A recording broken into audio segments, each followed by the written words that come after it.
Hello, hello, check. Hello, hello. So, ये जगह पे प्रॉब्लम है कुछ. hello, hello, hello, check. वो तो नहीं क्रैक हो रहा है. Hello.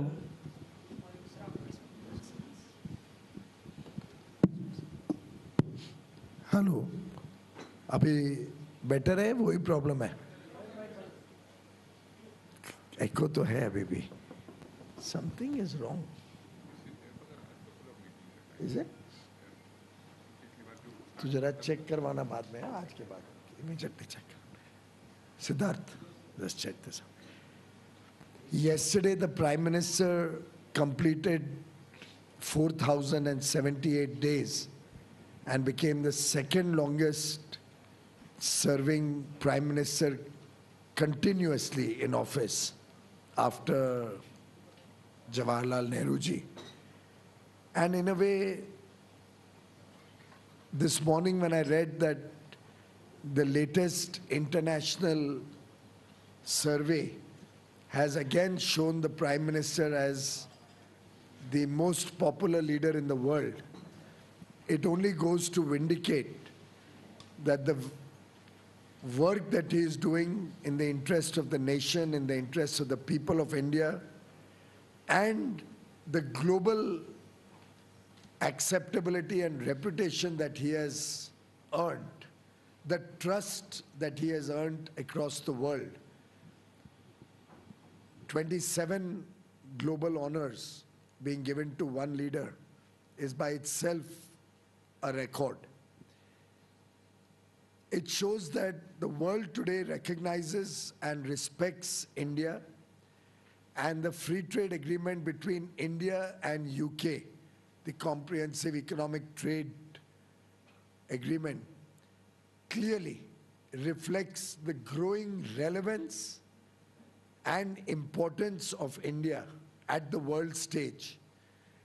And it also shows that more and more countries, including and particularly the developed world, is today appreciating that India is the future. The business opportunities with India are the best.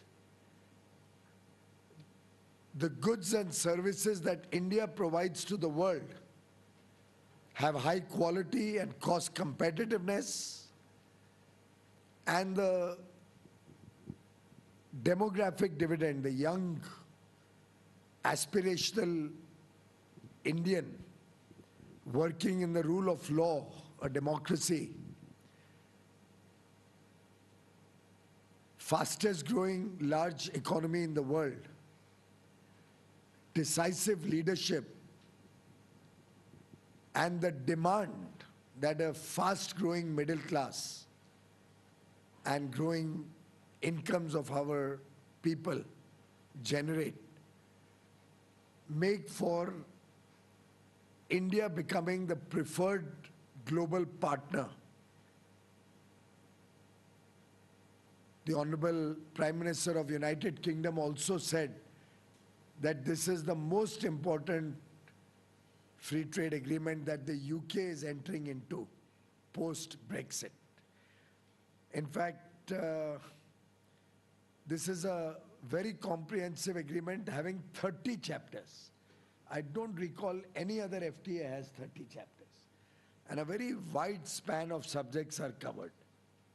So much so that without compromising our interests at all, we have been able to come to terms on even issues like gender, environment,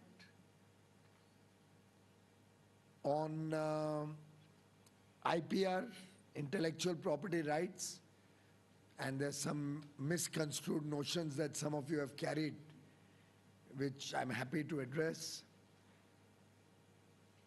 We have protected all the sectors of India's sensitivity vis-a-vis UK.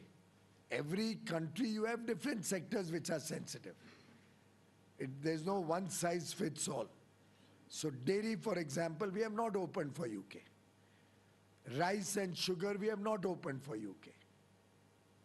So specific areas of concern where we do not wish to give access, we have been able to protect so that there is absolutely no area for concern for India in this FTA, whereas we have got 99% plus access, preferential access, in most cases zero duty access for the exports that we do to the United Kingdom.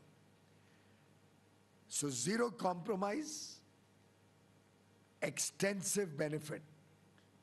It makes for a phenomenal free trade agreement, a historic agreement which will not only support export of goods and services, but will also bring a stable, predictable,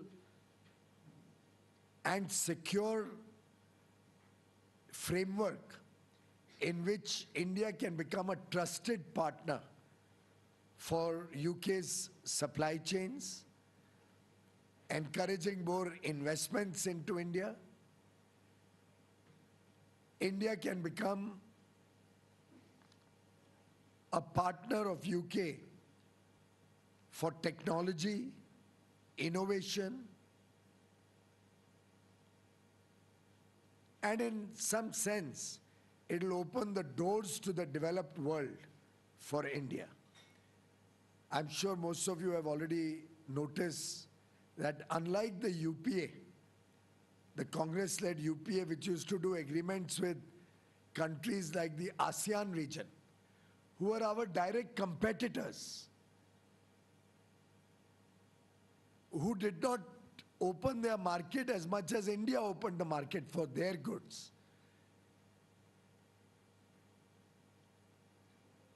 The Modi government has done FTAs with developed nations like Mauritius, Australia, UAE, the four-nation EFTA, Switzerland, Norway, Liechtenstein, and Iceland.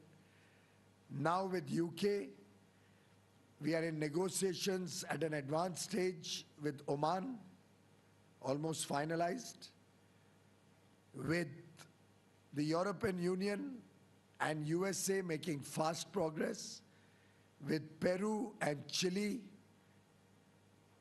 countries which do not threaten India as a competitor, but actually complement our own strengths.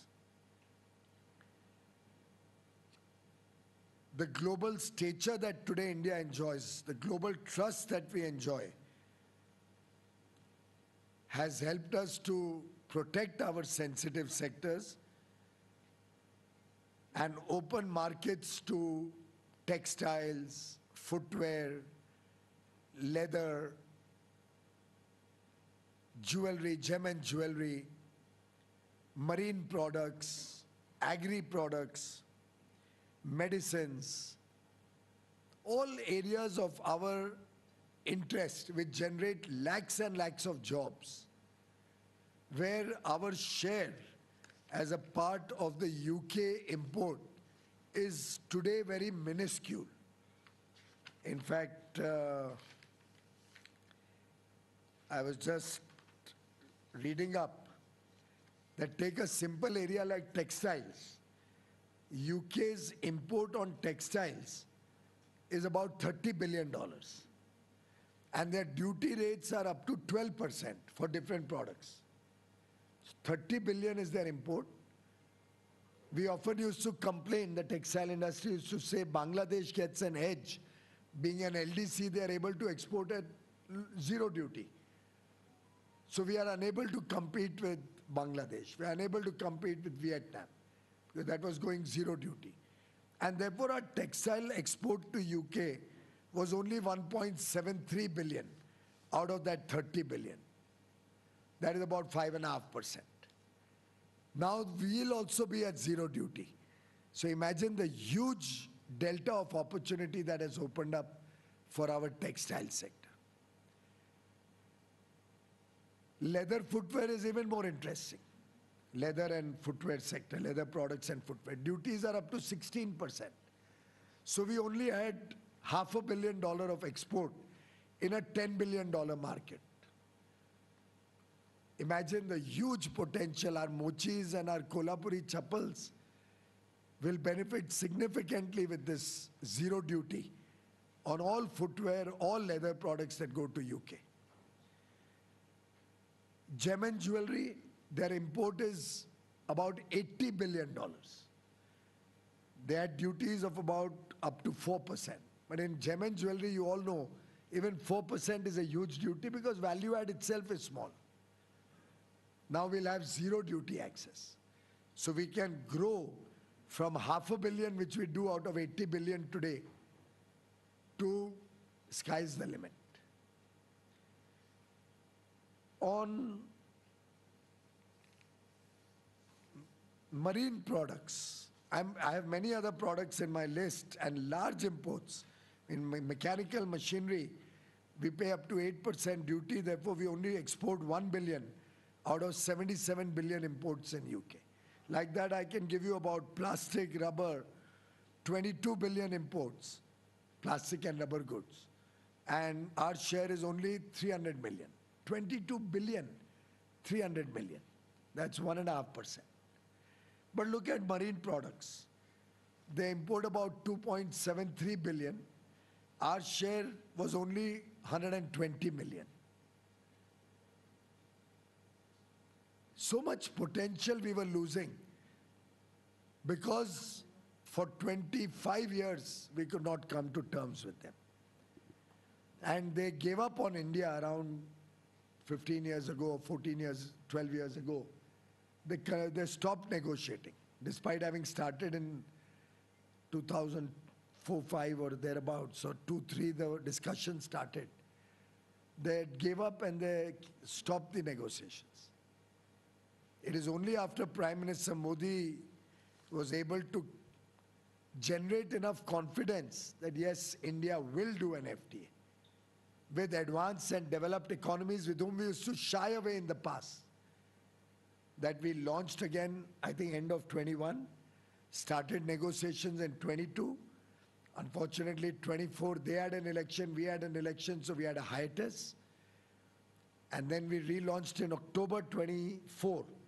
And in less than 7-8 months, we finalized the whole agreement. That's the speed with which Prime Minister Modi's government functions. Processed foods, our export is only 200 million. Their imports are 34 billion. So we are what, 0.5% nearly of what they are importing. So why should Haldiram and Bikaner and the likes? And India is a very cost competitive and very attractive manufacturer of processed foods. This will help our farmers also. And I think sky is the limit in terms of the potential for furniture, for sports goods, for animal products like meat, vegetables, fruits, spices will all go zero duty, another big area of India's interest. All in all, an agreement which can help us to grow our current exports dramatically. Our current exports are probably about 15 billion or so, 15-16 billion dollars. But UK imports are nearly 750 billion dollars plus. So that is the delta of opportunity that India is going to work on. And I can clearly see that every state in the country stands to benefit. Whether it's Pashmina from Jammu and Kashmir or Bhagalpuri silk from Bihar, whether it's the pharma industry from Telangana, Maharashtra and Gujarat, or the auto component industry in Pune, Tamil Nadu or Haryana. In fact, there's a huge breakthrough also in terms of joint education programs. The advantage with an FTA, it is it's a signal, it's a demonstration of mutual trust and friendship.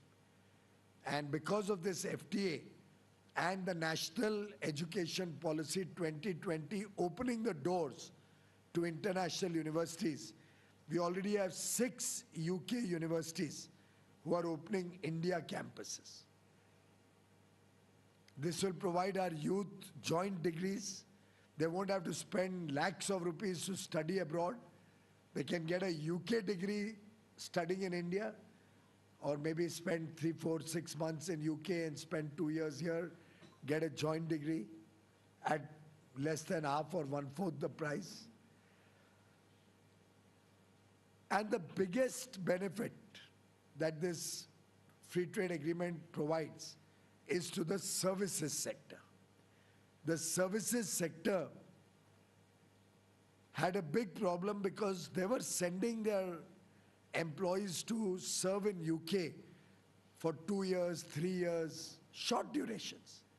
And during that period, nearly 25% of the employees' income was being paid into the National Security Program, their pension program. But because these people did not stay for 10 years, which was a minimum required to get the benefits of pension, the money they were paying was lost. So arguments say, I think anybody working in UK would be earning at least £5,000, an ICT, a technology guy, or an engineer, or a software guy. At the least would be earning £5,000. I know people earning 100,000 and 200,000 pounds also, who are required to go to serve the IT sector or business processes or consulting. But even if we take the lowest case, at 60,000 pounds a year, they had to pay 12.5% out of that to Social Security, and the employer had to pay 12.5%. So net 25% was lost and never gave any benefit to those employees. And I'm told there's nearly 100,000 Indians who have gone as intercorporate transferees and are working in different jobs on behalf of Indian companies or UK companies which invite them. So even at low 60,000 pound earning, they were losing 15,000 pounds, which is about 18 lakh rupees per year. So if somebody went for 3 years, you can imagine what loss he was doing. And 90% of the people go for short term, 2 years, 3 years. Now they can pay that same amount in the Provident Fund account in India. So it becomes their saving. It is not money lost. And that will become their pension or their security for the future. It'll also earn them over 8% tax-free interest in their Provident Fund account. So they don't have to pay anything extra. The saving which that will happen because of the double contribution convention agreement, same amount they'll pay instead of UK, they'll pay in India. It's a level playing field now. Just like the UK employees can get pension, our people will pay in India and get pension or security in India. So it's level playing field. Even for UK, it's fair that the money should not be lost for people who are serving to help the UK economy. It's a win-win for both. And I've always said an agreement can only work when it's a win-win for both countries. And there can be no better example than the UK-India partnership, where we can support them in highly labor-intensive products at competitive prices of high quality, which will help the consumers of UK in a big way, which will save them from inflation and high costs, and which will provide lakhs of Indians jobs in India, which will provide a benefit to so many different sectors, which will further strengthen our education partnership, our technology and innovation partnership, our financial services partnership. And as the Honorable Prime Minister said, it will ease doing business, it will reduce cost of doing business, improve quality of products that we make in India, and increase the confidence of doing business between UK and India. A game changer in every aspect, a holistic, comprehensive trade agreement, which is going to be an important stepping stone to many more agreements with other advanced economies, which sets the benchmark of high quality FTAs that India will be doing in the future, adding to India's credibility, confidence, and competence. That, friends, is the India-UK FTA in a summary. Thank you.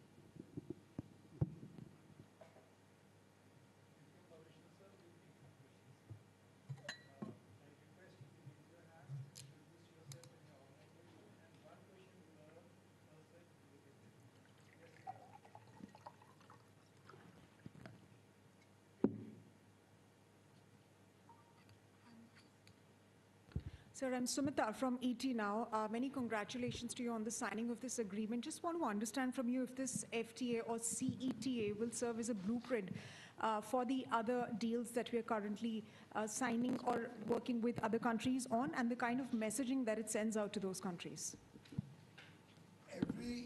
I have always consistently held that every agreement stands on its own feet, and every agreement is negotiated based on circumstances in each country.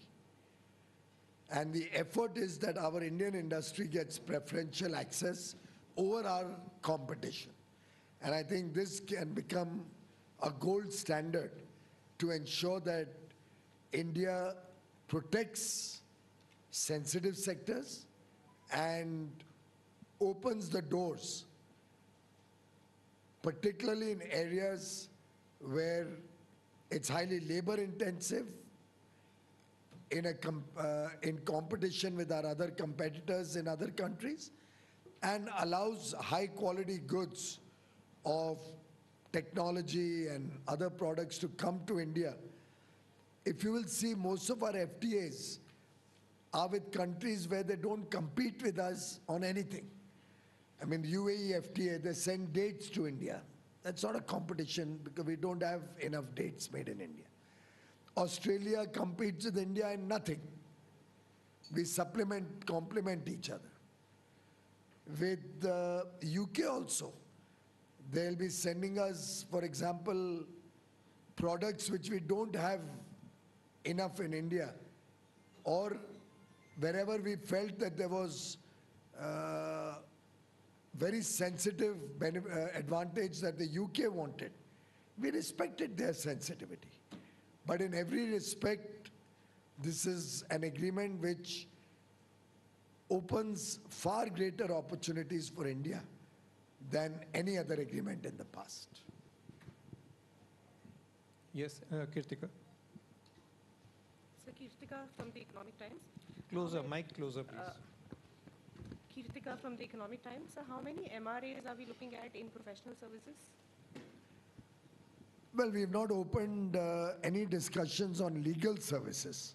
So legal services has been kept out of this agreement.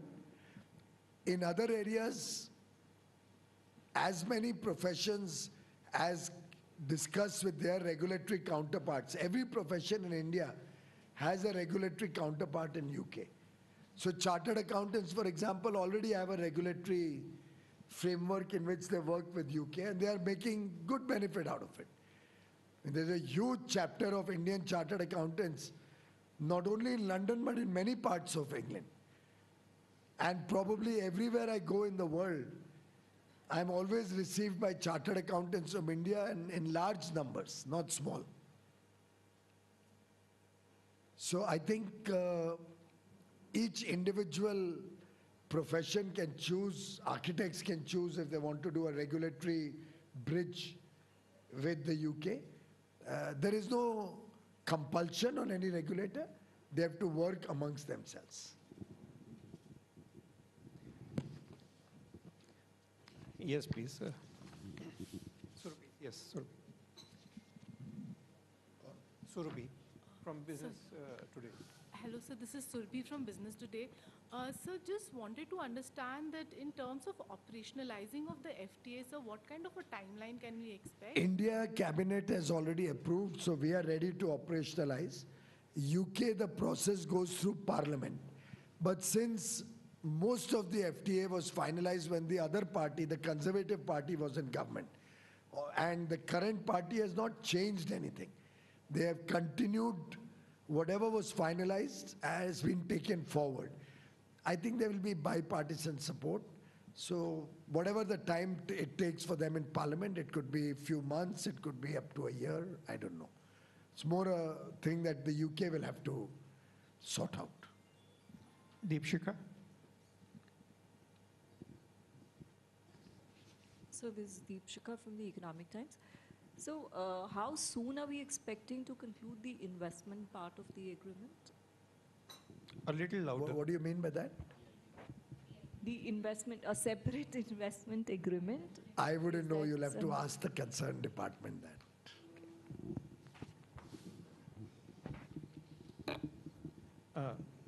Rajiv ji, Dainik Jagran. Sir Rajiv Dainik Jagran से sir मेरा सवाल है कि अभी हमारे लिए agree में बहुत बड़ा मार्केट खुलने जा रहा है एग्री एक्सपोर्ट के लिए किसान को बहुत फ़ायदा होगा बट सर हमारा एग्री एक्सपोर्ट काफ़ी कम है अभी वहाँ चूँकि यूरोप में हमेशा क्वालिटी कंट्रोल को लेकर काफ़ी बातें होती रहती हैं और यूरोप में राइस पे पहले भी सवाल उठते रहे हैं और हमारे कई ऐसे एग्री प्रोडक्ट्स हैं तो ये चूँकि अगर हम ब्रिटेन में अपने एग्री एक्सपोर्ट को बढ़ाना चाहते हैं तो क्वालिटी पे खास ध्यान देना पड़ेगा तो इसके लिए हमारी क्या तैयारी है ये चूँकि तभी इससे आज की प्रेस कॉन्फ्रेंस में इंडस्ट्री सेक्रेटरी भी बैठे हैं हमारी चेष्टा है और आप लोग सब जानते भी हैं कि क्वालिटी के ऊपर विशेष भारत ध्यान दे तो हमने क्वालिटी कंट्रोल ऑर्डर्स भी अलग अलग चीज़ों पे इसी हेतु से लगाए हैं कि भारत का माइंडसेट मानसिक सोच अब क्वालिटी के प्रति ज़्यादा मेहनत करने की बननी चाहिए तो मुझे खुशी है कि कई सेक्टर्स में लोगों ने अब सामने से आके बोलना शुरू किया है कि भाई हमारे प्रोडक्ट्स पे क्वालिटी कंट्रोल ऑर्डर लगाओ नहीं तो या तो भारत में कुछ लोग बड़ी कचरा क्वालिटी बनाते हैं या विदेश से कुछ लोग कचरा क्वालिटी इंपोर्ट करके भारत की मार्केट को खराब करते हैं हमारी इच्छा है कि भारत में एक ही क्वालिटी बिके और वो अच्छी क्वालिटी बिके मैंने कई बार आप लोगों को उदाहरण भी दिया है कि एक ज़माना था कुछ वर्षों पहले तक जब मार्केट में कोई जाता था तो बोलता था भैया एक्सपोर्ट क्वालिटी का माल दिखाना और वो उसी समय पे ज़्यादा था जब जो व्यक्ति ये वर्ड भैया यूज़ करता है उनकी सरकारें चला करती थी लेकिन प्रधानमंत्री मोदी जी ने आते ही 2014 में एक संदेश दिया देश को जीरो डिफेक्ट जीरो इफेक्ट और तभी से हम भारत में एक मुहिम चला रहे हैं कि सस्टेनेबिलिटी हो पर्यावरण हो उसके प्रति भी हमें बहुत संवेदनशील रहना है और गुणवत्ता हमारे भारत की सेवाओं की और भारत के वस्तुओं की जो भी हम प्रोड्यूस करते हैं वर्ल्ड क्लास होनी चाहिए जैसे आप नोटिस करते हैं कि अभी सरकार के खुद के ऑफिसेस अब सामने आपने तीनों बिल्डिंग देखी होंगी बन गई हैं सेंट्रल सेक्रेटेरिएट की ये बिल्डिंग में तो आप कई वर्षों से आ रहे हैं अब पूरी सरकारी तंत्र सरकारी ऑफिसेस भी इस पॉजिटिव माइंडसेट के साथ हाई क्वालिटी ऑफिसेस में फंक्शन कर रहे हैं ये मोदी जी की सोच है पार्लियामेंट देखिए अब अपने खुद का हमारा एक मॉडर्न पार्लियामेंट है जो देखने देश विदेश से लोग आते हैं नॉर्थ ब्लॉक साउथ ब्लॉक में माननीय प्रधानमंत्री जी दुनिया का सबसे बड़ा म्यूजियम की कल्पना कर रहे हैं और पुरानी बिल्डिंगों का काम वैसे वही होना चाहिए तो अब भारत की सोच बदल रही है आप गुरुग्राम जाओ आप मुंबई में आके देखो आप बेंगलुरु में जाके देखिए हैदराबाद में जाके देखिए जो आज क्वालिटी हमारे सर्विस सेक्टर में दिखाई है और उस क्वालिटी के हिसाब से आज दुनिया भर में हमारा वर्चस्व है सर्विसेज एक्सपोर्ट्स 380 बिलियन क्रॉस कर गए लास्ट ईयर राइट $380 बिलियन तो 12% ग्रोथ था लास्ट ईयर तो क्वालिटी हम लाएंगे तो ये सब चीज़ें textile, leather, footwear, gem and jewellery, इन सब में अपार संभावनाएं हैं।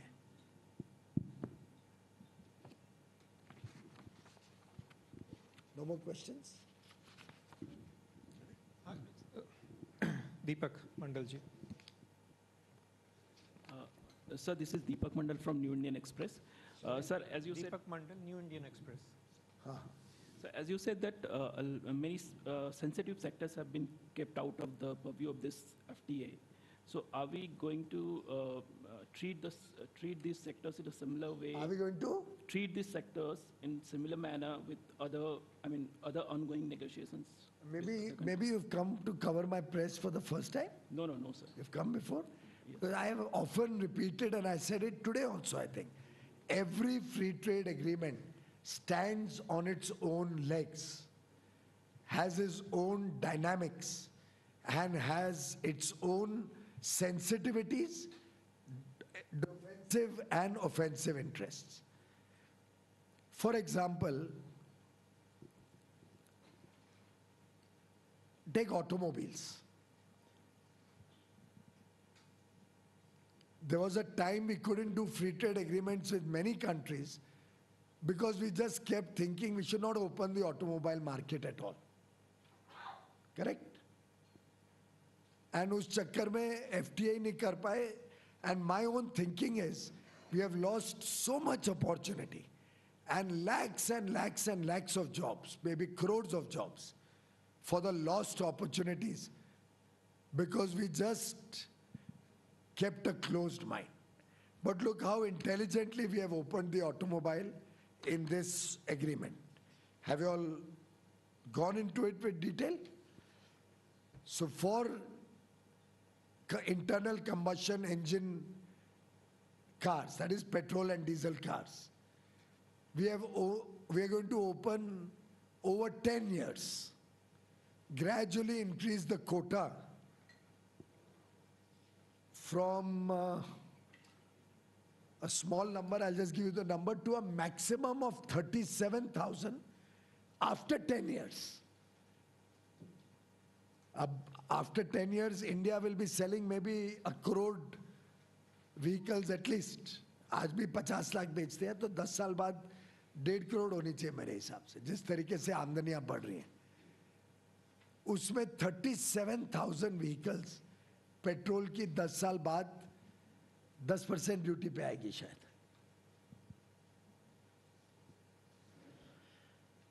या फर्स्ट ईयर में 10,000 कोटा दिए, आस्ते आस्ते बढ़ते बढ़ते 5वें साल में 19,000 हो जाएगा in cars which are more than 3,000 cc. Cars from 1,500 to 3,000 cc petrol and 2,500 diesel and 3,000 CC petrol, ये चार्ट आपको दे देंगे.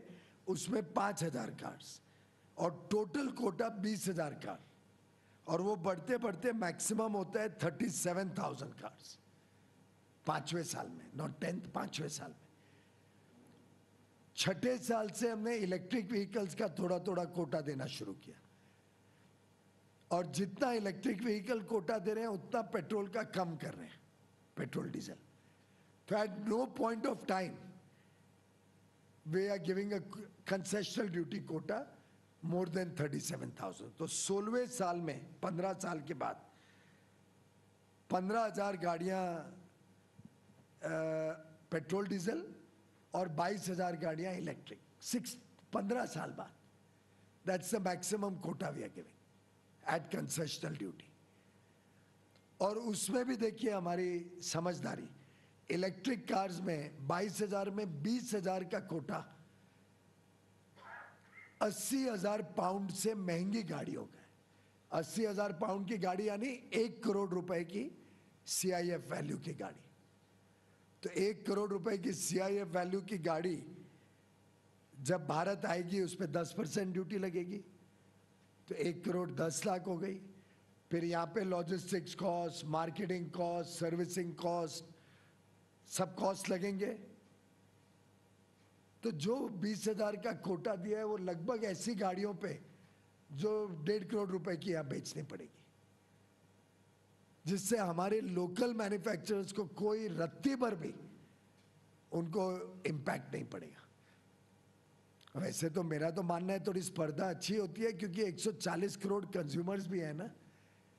140 करोड़ कंज्यूमर्स का भी तो किसी ने सोचना पड़ेगा। एक जमाना था हमारे पास ऑप्शन सिर्फ फिएट और एम्बेसडर थे, उसके बाद ऑप्शन हो गया मारुति और 2-3 और कंपनियां। थोड़ा हमने भी ओपन माइंड से सोचना पड़ेगा। 140 करोड़ कंज्यूमर की भी चिंता करनी पड़ेगी। पर ये चार्ट हिंदू को जरूर दे देना भैया, सो दैट वो ठीक से कवर करे। हिंदू ने कुछ प्रश्न नहीं पूछा, surprising. Sharad, is he there? We have no question at all. Any concern?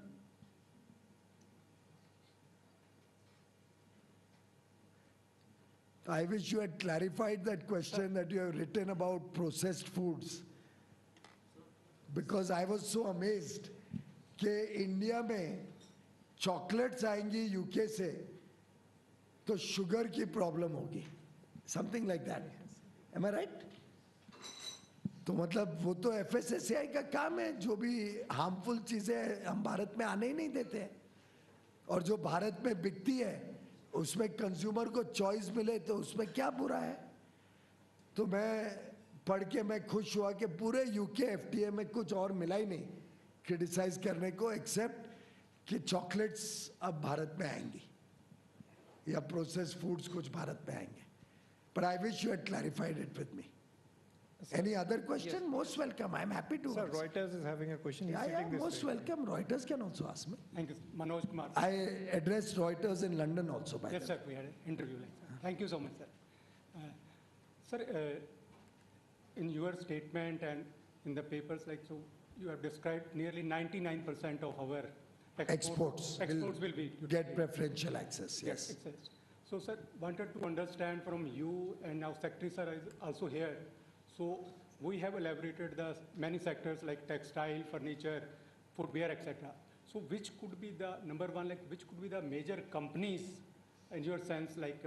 अरे वो could तो be- stock market sensitive information No, पूछ sir, रहा हूँ। secondly, sir, if you permit, like, sir. So, sir, like sometimes the issue of cost comparative advantage has been, we have addressed the issue of tariffs, like, but there may be some other issues on the cost comparative advantage. Our doors are open. If you have any suggestions or if any industry has any issue on cost competitiveness, our doors are open. We are happy to address those issues. Prime Minister Narendra Modi has announced, Nirmala ji announced in the budget, the National Manufacturing Mission that is going to specifically take up such issues where cost competitiveness needs to be improved. Our doors are open and we'll work with industry to make our manufacturing more cost competitive. And if you permit to ask a supplementary question. Sir. Most welcome, sir. Thank you, sir.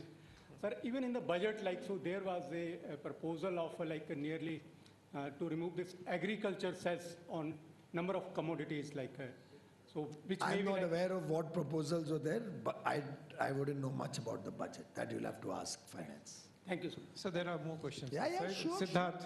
I wanted to prod some more questions. That's why I raised that issue. I have nothing against a particular paper, but I was glad that they raised that issue. तो उससे मेरा mind एकदम clear हो गया कि और कुछ आपको मिला ही नहीं पूरे एग्रीमेंट में। Sir, I have a question. So what were the reasons that, what are the reasons currently that our trade with the UK is so low? It is 1.9% or both export and imports. And while we've set a target of doubling it by 2030, what is the kind of share of, UK imports are we looking at? Has there some analysis been done? According to me, the sky is the limit even in the future. In the past, I have observed that these developed countries, by and large, used to keep a higher import duty on labor-intensive products. My observation after studying the various countries' tariff schedule, they kept higher duty on labor-intensive products so that they could give preferential access to whichever country they had good relations with. And now India comes into that bracket with UK. So with the duty of, and I read out the duty, these are high duties, textile at up to 12%, you don't have that much margin in that industry. In transport, auto parts, up to 18%. You don't have that much margin. So when these duties all become zero, we become very, very much more cost competitive. So I've requested Industry Secretary to be here because and I'm going to meet every sector. You're welcome to come and join us in the next few weeks. Every day I'll be meeting one sector to discuss with them what you asked me, sir, about their own ability to compete, to scale up, to expand capacity. So far, the mindset has been more domestic. Our industry has looked at a large and fast-growing domestic market and have been satisfying the domestic market. Now we want industry to grow by leaps and bounds, which is why we have even changed the definition of MSME to allow a little faster growth, even of the MSMEs. Even though, fortunately, in the MSME definition, export turnover is not counted. So it opens the doors to MSMEs in a very big way to capture this opportunity. And Commerce Ministry is soon coming out with some new ideas also. For example, we are going to, like we are doing the warehouse Bharat Mart in UAE, we are going to look at other countries where we can support warehousing of Indian goods.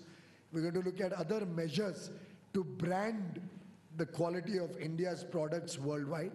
So Commerce Ministry is now focusing its attention on marketing and taking our Indian manufacturers to the advanced and developed countries.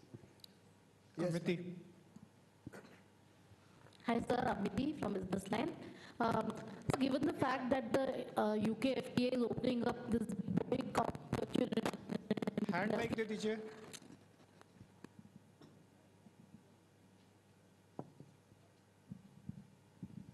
So this India-UK FTA, it is opening up this big market for our industry, especially for the labor-intensive sectors. So given the fact that some of the past FTAs, the utilization has been low. So for this FTA in particular, would we look at some hand-holding measures or something for its Yes, absolutely. And that is why my Prime Minister, Shri Narendra Modi ji, has already instructed me to talk to specific industry segments where we become far more competitive now. And I'll be having sectoral meetings with every sector till Parliament goes on, when I can't leave Delhi. And after that, we're going to all the states to, for example, share with the Bhagalpuri silk people of Bihar the new opportunities that have opened up, or to share with Jammu Kashmir Pashmina shawl manufacturers or silk manufacturers or kesar producers. Simultaneously go to Odisha and Andhra Pradesh, Tamil Nadu to talk to the fishermen about the opportunities that this opens up for them, Gujarat, Maharashtra also. Simultaneously go to the tech centers of high-tech city in Hyderabad or Whitefield in Bengaluru or Pune, Mumbai, Gurugram in Haryana, that how the double contribution convention will help them to expand their services export. So we'll be certainly sensitizing the sectors to get the best out of this FTA, start making contacts. I've already discussed with the mission there and with my counterpart minister to come with a UK delegation of business persons. We will be sending many more delegations from India sectorally and connecting them with businesses in UK and preparing the groundwork in the next few months while their parliamentary approval process is going on, so that we can start leveraging the FTA as soon as it is operationalized. Thank you.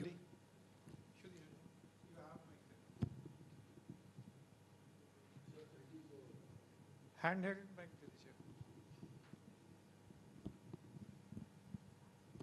Sir, thank you for doing this on a Saturday.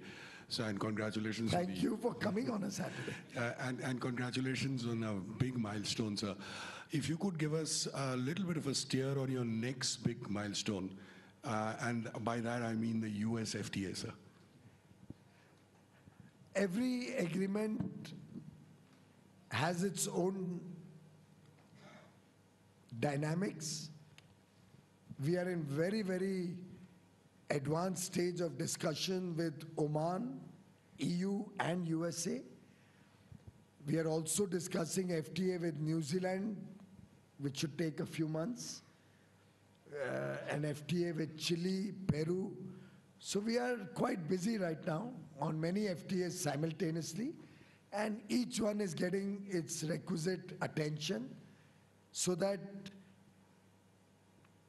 we can expand frontiers of India's international trade in goods and services. We can create a trust between developed nations and India so that FDI flows can grow and create a bridge for greater innovation and technology participation with the advanced nations. So work is going on all of these FTAs at a fast pace and in the right direction. Yes, please, give Thank the mic you. to the gentleman. Sir, there are a couple more questions. Hello. Yeah, you start. Okay. Hi, sir. My name is Ashish from Kyodo News, Japanese news agency. So congratulations, first of all, on this India-UK CETA. And this is regarding the marine export, seafood export. So right now, how will ministry address the issue of cash crunch and working capital constraint faced by exporters? That you'll have to address to the fisheries ministry, sir. As far as any fishery direct related to the fishery sector is concerned. In terms of export credit, I have not heard from the fisheries sector, and I'm regularly in touch with their people through MPDA, that there's any banking credit crunch. So they have applied for 30% of their capital for the soft loan, 30% of the working capital. But it's a matter for the banks and them to finalize. The government cannot direct banks to, I'm sure you will appreciate that in the last 11 years, the Modi government has by and large allowed the banks to function based on their assessment, risk assessment and the prevailing situation. Nobody gives directions on any one sector or the other. So I'll ask the MPDA to give me more details. I'm not aware of this 30% soft loan request. But if it is so, we will take it up with finance and check if it is a genuine request. We'll request the banking sector to look at it sympathetically. thank you, sir. But anybody else who has any inputs, please ask the sectors to give it to us. Our doors are open. And thank you for raising this issue. We'll certainly address this issue also. So just a supplement question on India-Japan. There's an annual bilateral summit will take place this year. And just to help the seafood sector, are there any ongoing negotiations with Japan to increase the Indian seafood export from India? We have a very robust dialogue with Japan. Several. I'm not aware whether there's any discussion, particularly on fisheries. Nothing has been brought to my attention. But if the if the Organization of Seafood Exporters gives us some details, Seafood Exporters Association, SCAI or something, SCAI. We already have FTA with Japan. Yeah, we have an FTA, but whether they are having any problems there, they have to raise it with us. Thank you. Actually, Japan, Korea, these ASEAN FTAs which were done during UPA time have not resulted in any significant benefit for the country. We have tried a lot to try and discuss and renegotiate, but there are issues which I am very concerned about, and I am in continuous dialogue with my counterparts to resolve those issues. Yes, please, a question from... Hello, sir. Good afternoon. Kriti from Informist Media. Sir, if you could help us understand what kind of clauses or riders do we have in the FTA framework for a future situation where, UK decides to, impose a non-tariff barrier. In that sort of situation, do we have clauses madam in the... सीधा पूछ सकते हो, सीबैम के बारे में पूछना है कि और भी कुछ है? So, sir, You if you can could, ask straight away, no problem. so if you could address that, Yeah, I'll address if that. in the future UK also decides to put that. As of now, there is no CBAM, and therefore it's a hypothetical future which we cannot address in an agreement that we are entering into today. But we are a sovereign and a very powerful nation today. So if anybody hurts our export interest, we will react and hurt and retaliate or rebalance to make sure that our interest is not hurt. So I can assure everybody that no unilateral measures which hurt India will go away without a proportionate response from India. Having said that, about CBAM, even in Europe there's a lot of rethink. In fact, when I go to different countries in Europe and I criticize CBAM, all the industry players, CEOs of very large companies come up to me and thank me. As some of my colleagues here are witness to that. They come up and thank me. They say, you speak like you were our minister. And there's a lot of opposition to CBAM in EU also. In fact, EU's infrastructure will become costlier. EU's housing will become costlier. EU's cost of manufacturing will become costlier, which will hurt their international trade. So in some sense, the sufferer will not be India. The sufferer will be industry and business in EU, which may actually open up more doors and opportunities for India, given our high quality and cost competitiveness in many other markets of the world. So we will convert every challenge into an opportunity. That is the Modi style of functioning. Thank you. Thank you so much, sir. Deep Shikha needs a second question. Yes, please. पूछो पूछो कोई दिक्कत नहीं। इतना अच्छा FTA करने के बाद आपको जो पूछना है पूछ सकते हैं और सब माइंड में है। So, with some of our past FTAs, we faced issues with regard to review when we attempt to. So, in the newer FTAs or even the UK FTA that we are signing and the others that we are negotiating, are we making adequate tweaks to the FTA, to the provisions to ensure that we don't face such issues? We have already kept a clause for a review after 5 years, and you are right, there will always be an issue about review because it has to be a two-way agreement. So while we have that clause of 5-year review, it doesn't guarantee that you will get whatever you want at the end of 5 years. At the same time, they may have some issues. They also don't have the guarantee. So if there are enough issues on both sides, then you're able to set off. Remember, agreements have to be fair and balanced. It has to be a win-win two ways. It can never be a one-way agreement. So review we've kept in 5 years.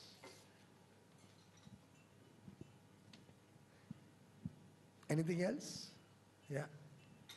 Sir, Adarsh from All India Radio, Akashvani. As you mentioned that in these FTAs and the proposed FTAs, India is looking to complement and supplement.